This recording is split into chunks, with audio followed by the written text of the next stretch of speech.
नमस्कार दोस्तों। आज आपको बताऊंगा कि जीएसटी नंबर कैंसिल होने के बाद भी नोटिस आता है तो कैसे उसका रिप्लाई करेंगे।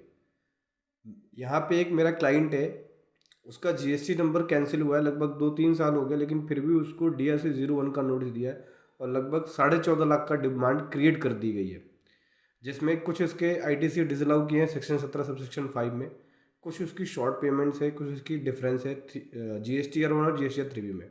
तो पूरा कंप्लीट बताऊंगा आपको कि इस केस में आपको क्या करना है और कैसे करना है। उससे पहले बताना चाहूँगा, जो भी भाई बंधु मेरे चैनल पे पहली बार इस वीडियो को पहली बार देख रहे हैं, जिन्होंने अभी तक सब्सक्राइब नहीं किया, सब्सक्राइब कर लीजिए, साथ ही साथ बेल आइकन पे भी क्लिक कर लीजिए ताकि इस तरह का कंटेंट आपको मिलता रहे। सो दोस्तों देख सकते हैं ये नोटिस आया है, फॉर्म DRC 01 के अंदर नोटिस है और ये नोटिस 25 नवंबर 2024 को दिया, फाइनेंशियल ईयर 20-21 का। ठीक है, यहाँ पे इस नोटिस के अंदर लगभग जो डिमांड क्रिएट करी है ये देख सकते हैं, 14,27,000 की डिमांड है। नोटिस का सेकंड पेज जिसमें फुल डिटेल्स होती है वो ये है। तो सबसे पहले पॉइंट में इन्होंने टर्नओवर का रिकन्सिलेशन किया। एक्चुअली ये जो क्लाइंट है ये ऑनलाइन जोमेटो और स्विगी पे अपना रेस्टोरेंट सर्विस देता था, जैसे फूड आइटम सेल करता था, जैसे रोटी दाल सब्जी इस तरह के। ठीक है, और वो अपनी सप्लाई डिक्लेयर करता था। तो क्या होता है, जब आप रेस्टोरेंट सर्विस देते हैं ऑनलाइन प्लेटफॉर्म पे जैसे जोमेटो या स्विगी पे, तो वो रेस्टोरेंट सर्विस प्रोवाइडर जो है वो टीसीएस काटते हैं और फॉर्म GSTR 08 के अंदर वो सप्लाई को डिक्लेयर करते हैं। जो जितनी जितनी आपकी सेल होगी, आपकी टर्नओवर को डिक्लेयर करेंगे, उतनी ही टर्नओवर आपको GSTR 3 में डिक्लेयर करना होता है। लेकिन ये जो क्लाइंट है इसने टर्नओवर कम डिक्लेयर करी है, लगभग 1.5 लाख की इसने टर्नओवर डिक्लेयर करी है। लेकिन जो GSTR 8 में है वो लगभग 51 लाख है, 51,92,772। लगभग आप कह सकते हो कि 92 लाख की टर्नओवर थी, जिसके ऊपर ये 6/23 का टैक्स बनता था। लेकिन इसने 1.5 लाख की टर्नओवर डिक्लेयर करी, 18,000 का टैक्स भरा। तो बाकी का जो टर्नओवर का डिफरेंस बना और उस पर जो टैक्स बना वो ये है, 12% का टैक्स रेट है। तो 6,05,132 की डिमांड यहाँ पे क्रिएट हो गई। अब इसने एक्सेस ITC क्लेम कर लिया। एक्सेस ITC क्या क्लेम किया है 3B के अंदर, यहाँ बोलते हैं कि food and beverage and outdoor catering services का आपको ITC नहीं मिलेगा, जो इस वाले एचएसएन कोड में लगभग 2 क्षेत्र का डिसअलाउ कर रहे हैं।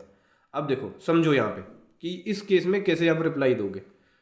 तो सेल का आप क्या करोगे, सेल में तो आपको भाई टैक्स भरना ही पड़ेगा, सेल का तो कुछ हो ही नहीं सकता, जो आपने सेल का डिफरेंस दिखाया वो भरना ही पड़ेगा।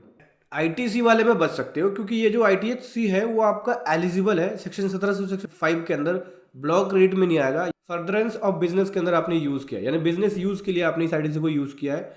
और ये ITC जो है वो जोमेटो और स्विगी का है, यहाँ पे नीचे दिखाते भी हैं, ये लिस्ट दी है इन्होंने। यहाँ बोल रहे हैं कि देखिए ये जो ITC आपकी टोटल है वो जोमेटो और स्विगी की ITC है। ठीक है, जो 2 क्षेत्र का अमाउंट बना है।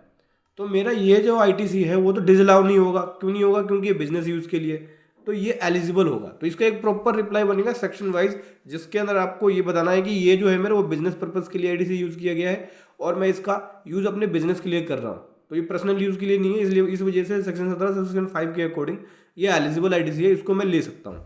ठीक है, प्रॉपर आपको यहाँ पे एक प्रोविजन और लॉ लिखना पड़ेगा पॉइंट टू पॉइंट। तो 2 क्षेत्र का तो अलाउ हो जाएगा। बाकी जो डिफरेंस है यहाँ पे लगभग 1,31,620 का 1,31,620 का डिफरेंस है। ठीक है, किसमें डिफरेंस है? अदर डिफरेंस है। ये जो अदर डिफरेंस है 2 and 3B का, ये आपको देखना पड़ेगा। जो अदर डिफरेंस होगा वो आपको पे करना पड़ेगा। बाकी इन्होंने GSTR 1 पे लेट फीस भी लगाई है, क्योंकि GSTR 1 लेट फाइल की गई है। तो 33,000 की CGST और 33,000 की SGST, यानी टोटल 66,000 की लेट फीस इसके ऊपर लगाई है। ठीक है, जिस प्रकार से लेट फीस और पेनल्टी वगैरह लगा के जो टोटल डिमांड 14,27 के बना दी, क्योंकि इसके ऊपर इन्होंने पेनल्टी लगाया, 36,000 की पेनल्टी है, 10% लगाया टैक्स अमाउंट का। इस पर 2,75 का तो इंटरेस्ट लगा दिया। इंटरेस्ट सबसे ज़्यादा लगा क्योंकि इंटरेस्ट 5.5 लाख का इंटरेस्ट लगा है और 73,000 की पेनल्टी है और लेट फीस 66,000 की है। तो ये जो टोटल डिमांड है वो 14,27 का है। अब बता दूं इसका बैकग्राउंड, जो टैक्स पेयर है उसने अपना रजिस्ट्रेशन कैंसिलेशन कराने के लिए, क्योंकि इसका बिजनेस लॉस हुआ, हेल्थ इश्यूज थे, जिसकी वजह से इसने अपना बिजनेस बंद कराया कब? 26 अगस्त 22 को एप्लीकेशन फाइल करी, 20 सितंबर 2022 को इसका रजिस्ट्रेशन कैंसिल हो गया। ऑफिसर ने अप्रूव कर दिया, बोल दिया भाई कोई भी लाइबिलिटी नहीं है। ठीक है, 73 के अंदर इसको नोटिस दिया। अब ऐसे में करे क्या? मान लीजिए आपने भी अपना GST नंबर कैंसिल करा लिया, बिजनेस बंद हो गया और उसके बाद भी नोटिस आ रहा और डिमांड क्रिएट हुई, तो ऐसे में करें क्या? तो देखो ऐसे में आपको एक प्रॉपर रिप्लाई देने की ज़रूरत है, क्योंकि अब आपका बिजनेस ऑपरेशनल नहीं है। देखो, जो जेन्युइन चीज़ें होगी वो तो टैक्स डिमांड भरनी पड़ेगी। अगर सेल का डिफरेंस है तो सेल आपको दिखाना चाहिए था, सेल आपने क्यों नहीं दिखाया, तो सेल का टैक्स भरना पड़ सकता है। वेवर के लिए आप रिक्वेस्ट कर सकते हैं, बाकी ये ऑफिसर से तो क्लियर नहीं होगा, अपील अथॉरिटी में जाके आप इसको क्लियर करा सकते हैं। बाकी अगर आपको लगता है कि भाई हैवी लाइबिलिटी है तो आप डिमांड को इंस्टॉलमेंट में भी पे कर सकते हैं, रिक्वेस्ट कर सकते हैं डिपार्टमेंट से कि भाई इंस्टॉलमेंट में हम डिमांड को पे कर लेंगे।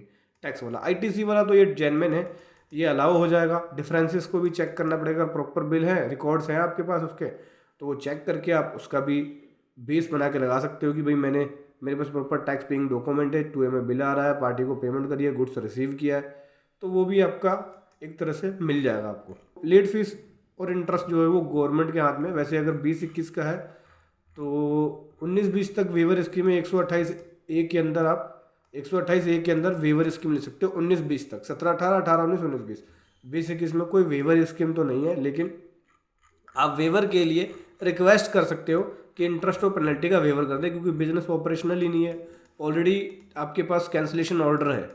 तो जब रिक्वेस्ट करोगे तो हो सकता है ऑफिसर आपके फेवर में ऑर्डर दे दे। आप ये मत सोचिए कि एक बार आपका जीएसटी नंबर कैंसिल हो गया तो सारी लाइबिलिटी खत्म हो गई, ऐसा नहीं है। कैंसिलेशन होने के बाद भी आपके पास नोटिस आ सकता है और इस तरह से डिमांड क्रिएट हो सकती है।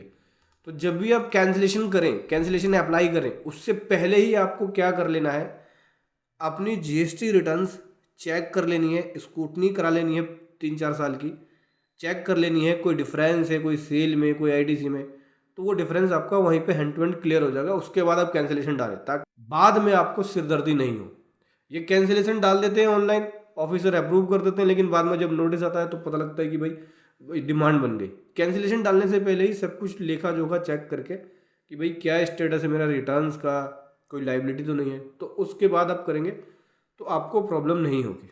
यहाँ पे इसके केस में एक प्रोफेशनल रिप्लाई बनेगा प्रॉपर तरीके से, जहाँ पे वेवर भी की जाएगी, रिक्वेस्ट भी की जाएगी वेवर के लिए, इंटरेस्ट और पेनल्टी का। बाकी जो टैक्स अमाउंट बनता है, अगर पोर्टल पे आईटीसी पड़ा है तो आईटीसी लेजर से आप टैक्स अमाउंट को पे कर सकते हो। बाकी अगर बैलेंस अमाउंट कुछ बचता है तो आप उससे इंस्टॉलमेंट में पे करने के लिए रिक्वेस्ट डाल सकते हो। एक प्रोफेशनल रिप्लाई एक प्रॉपर तरीके से देने पे इस तरह का नोटिस क्लियर हो सकता है। आप भी चाहे तो दोस्तों हमारी पेड प्रोफेशनल सर्विसेज ले सकते हैं जीएसटी नोटिस के रिप्लाई के लिए, जिसका लिंक वीडियो के डिस्क्रिप्शन में है।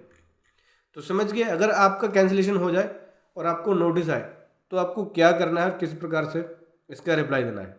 वीडियो कैसे लगी ज़रूर बताएं। Thank you so much. जय हिंद, वंदे मातरम।